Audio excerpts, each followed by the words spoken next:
El Ciego de la Aldea es una película que se hace en Valencia a finales de 1905 y lo hace una productora, se llama Cuesta. Cuesta Valencia, Hijos Blas Cuesta, bueno, hay varios nombres.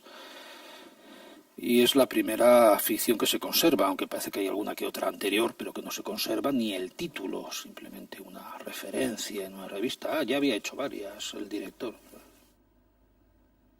Cuesta tenía una cierta cantidad de reportajes y documentales hechos y por ahí salta a una ficción. La primera que se conserva de casualidad es esta. Si tiene alguna importancia es porque es un poco una pica en Flandes de lo que sería una visión naturalista y popular de lo que luego serán algunos de los sectores, algunos de los ejes de desarrollo del cine español, porque es una historia con maleantes en las calles, un ciego, un lazarillo, en fin, todo de exteriores, claro, salvo algún interior bastante gracioso que parece estar hecho por un maestro fallero parecido. Trabaja el fuera de campo, trabaja los movimientos, está muy bien construido el espacio. Y bueno, estos son, aparte del tema popular y populista que se plantea esta película, a mí me parece una película extraordinaria.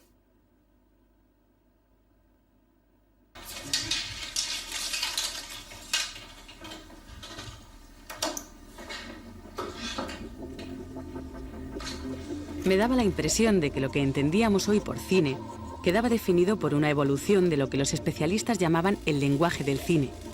Era por eso que había, ya desde sus inicios, una distinción entre los considerados primitivos y aquellos que iban aportando nuevos elementos que contribuyesen a formar el lenguaje del cine como algo canónico. ¿Pero qué era eso del lenguaje del cine? El lenguaje del cine pues, se fue elaborando torpemente, prueba y error, ¿no? Las películas primitivas eran películas en un solo plano general, y por tanto era una maraña de signos no siempre bien discriminados, ¿no? Y por eso de ahí viene la confusión, incluso para los expertos modernos, para hacer una lectura correcta de un argumento, de una película, ¿no? Y luego había también el problema del paso de plano a plano, ¿no? Hoy día hay una serie de reglas del raccord, de la buena continuidad entre un plano y un plano. Cuando un personaje se mueve y en el plano siguiente ha de continuar el movimiento más o menos donde lo dejó, o un poco después. Es decir, hemos aprendido a establecer una continuidad a través de los planos discontinuos, una continuidad narrativa correcta, ¿no? Esto, naturalmente, los cineastas primitivos no lo sabían. Sin embargo, el cine primitivo en los últimos 20 años se ha configurado como un objeto de estudio absolutamente pletórico. No ya porque en él se puedan leer los diversos pasos que van a conducir a lo que todos entendemos por cine, sino porque el cine primitivo era un complejo de diversas formas expresivas, de diversas formas de entender el cinematógrafo, que de alguna manera durante los años del cine clásico no podían ser entendidas, ¿no? Solo con la llegada de la televisión en los años 50, solo con el agotamiento del cine clásico en los años 60-70, de repente podemos empezar a ver esas peliculitas de Méliès en Francia, de Segundo de Chaumont en España o en Francia, como algo que va más allá de ser simples primeras tentativas para alcanzar lo que llamamos el cine clásico.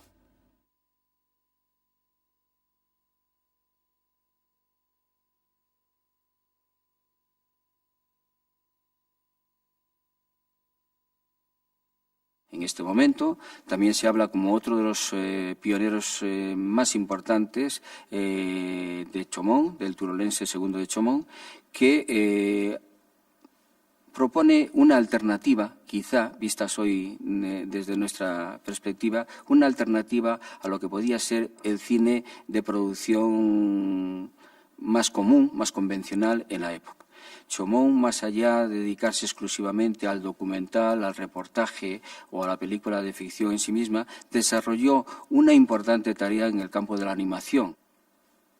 Comprobar cómo, por ejemplo, el hotel eléctrico se puede realizar en España imagen a imagen, fotograma a fotograma, hoy sorprende. Bueno, hoy no sorprende porque ya tenemos otra perspectiva, pero en aquel momento hay que considerarla como una obra cumbre, ¿no?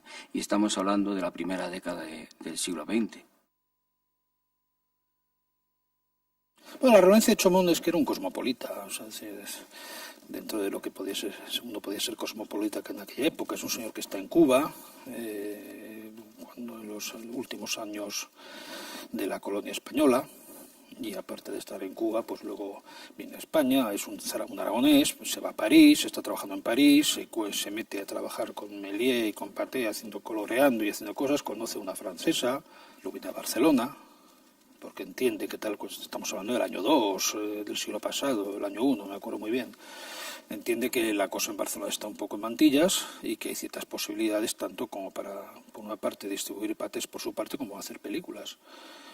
Entonces, claro, evidentemente eso es un creador de formas, pero un creador de formas no porque fuera un genio, que a lo mejor era, ¿no? O sea, no conviene establecer la historia del cine como una especie de genios que andan por aquí, cual si fueran ángeles custodios, pero que evidentemente ha visto, o sea, ha tomado muy buena nota de lo que se está haciendo en Francia, etcétera, etcétera, y empieza a hacer cosas aquí. Quizá por las perspectivas de trabajo que tenía, quizá por la capacidad creativa que demostraba, Chaumont se encontró solo en aquella época, solo porque la industria que le rodeaba, en la que trabajaba, quizá no estaba capacitada o no tenía los recursos tecnológicos suficientes que le permitieran desarrollar la tarea creativa que él tenía. Chaumont va a ser reclamado por las grandes empresas internacionales, tanto francesas como italianas, va a desarrollar creativamente una gran labor en muchas de sus producciones que se van a dilatar en el tiempo varias décadas.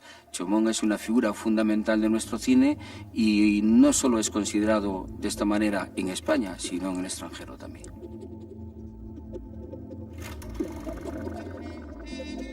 Las fantasmagorías y los trucos eran muy apropiados para las barracas ambulantes, en los que a modo de espectáculo circense, entre humo y música, los trucajes cinematográficos sorprendían a los asistentes.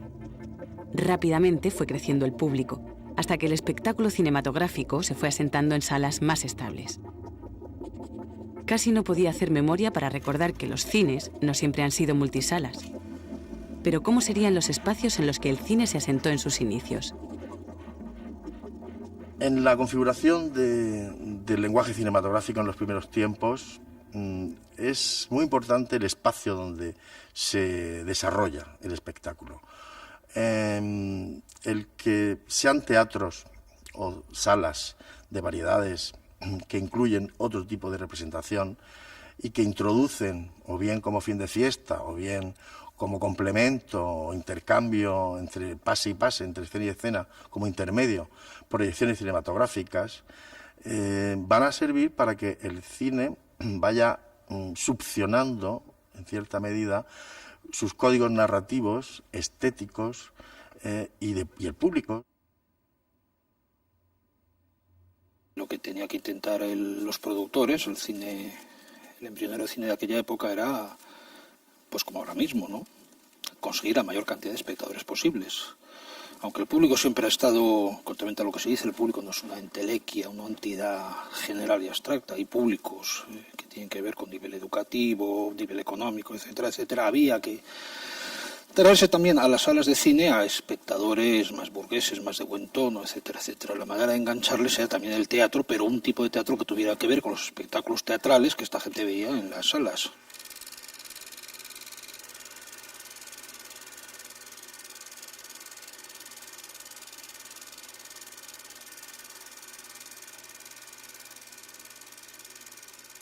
Más o menos a finales de la primera década ya estaba haciendo cine una productora Hispano, que llevaba fundamentalmente Alberto Marro y Ricardo Años de operador, porque Alberto Marro también era otro cosmopolita, era un poco de la misma onda de Chaumont.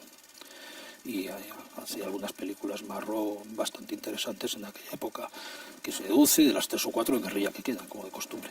Pero esto era un tipo de cine para ciertos públicos, digamos, más cultivados, y también para el público en general, el público popular, pero también para ese público popular había seriales y había otro tipo de cine que tiene que ver con las aventuras, que fundamentalmente llevaba adelante Alberto Marro, del cual he hablado hace un momento, y también un tal Codina, que esta veces también hacía películas un poco más sobre obras cultas, pero que tenía bastante olfato para poner en escena. Una película muy notable, se llama Lucha de Corazones, del año 12, que estaba francamente bien. Pero luego hizo 2 películas con Tórtola Valencia, que era una actriz de teatro y variedades muy conocida de la época, o sea, Pasionaria y Pacta de Lágrimas, que como una se conserva. pues te puedes dar cuenta que está bastante bien trabajado todo lo que es la dramaturgia, sin que la cosa se le vaya de las manos y no sea más que una especie de réplica teatral.